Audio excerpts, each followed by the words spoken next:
قربونش برم 4 ماهگی 4 دست و پا راه رفت. چقدر دلگنده ای تو. دیال من 1 سالگی دیگه کامل جمله میگفت. هنوز راه نمیره؟ نه. دومان من 10 ماهگی بدون کمک راه میرفت. پرهام من اولین دندونش تو 4 ماهگی در اومد. دخترم قربونش برم تو 1 سالگی شعر انفورنگ حفظ بود. کیلای من 10 ماهگی میدوید. ما به کسی نگفتیم چش نخوره.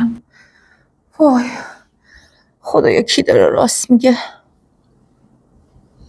همیشه یه نفر پیدا میشه که بگه بچه من از 7 ماهگی از 1 تا 10 میشمرد، یا اینکه بچه من تو 1 سالگی دستشویشو میگفت و از پوشک گرفتمش. اینا فقط پدر مادرها رو میندازه تو دام اضطراب.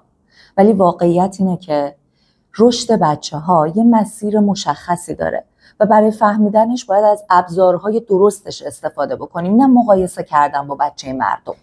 یکی از بهترین ابزارها هم پرسشنامه ASQ که یه تست بین المللیه، برای بچه ها از 1 ماهگی تا 5 سالگی استفاده میشه. این تست 5 تا حوزه اصلی رشد کودک رو بررسی میکنه: حرکتی درشت، حرکتی ریز، ارتباطی، حل مسئله و شخصی اجتماعی.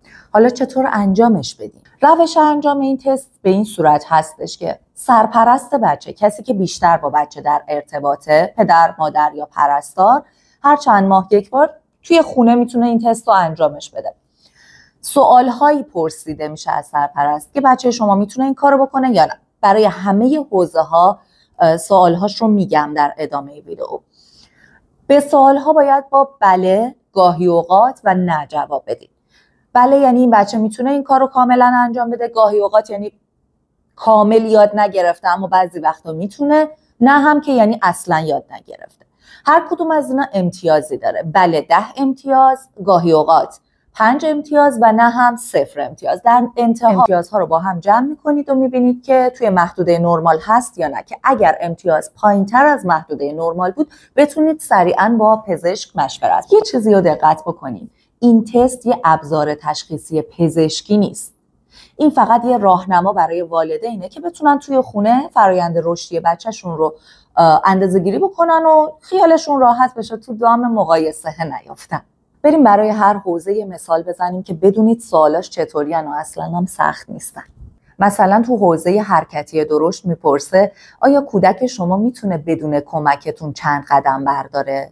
شما با بله، گاهی اوقات و خیر میتونید جواب بدید که این نشون میده عضلات و تعادلش تو چه مرحله‌ای هست. یا تو حوزه حرکتی ظریف میپرسه آیا کودک میتونه 2 تا مکعب رو روی هم بذاره؟ اینجا داره هماهنگی بین چشم و دست کودک رو بررسی میکنه. ارتباطی، وقتی که اسمش رو صدا میزنی برمیگرده نگاهتون کنه که این یکی از نشونه‌های اولیه توجه و شروع زبان آموزیه. حل مسئله، آیا کودک دنبال اسباب بازی که شما زیر پتو قایمش کردید میگرده؟ این نشونه رشد توانایی تفکر و حافظه فعالشه. پس بیایید به جای اینکه حرفای خاله زنکی دیگران استرستون بده، از این ابزار علمی استفاده بکنید تا هم خیال خودتون راحت بشه، هم بتونید به رشد کودکتون خیلی مطمئن‌تر کمک کنید. اگه دوست دارید نسخه فارسی این پرسشنامه یا توضیحات دقیق تری در مورد هر سن رو داشته باشید، توی کامنت ها به هم بگید تا من بتونم ویدیوهای بعدی رو بر اساس نیاز شما بسازم. راستی تا یادم نرفته بگم کانال رو سابسکرایب کنید، زنگولش هم بزنید که پست‌های بعدی ما از دست ندید.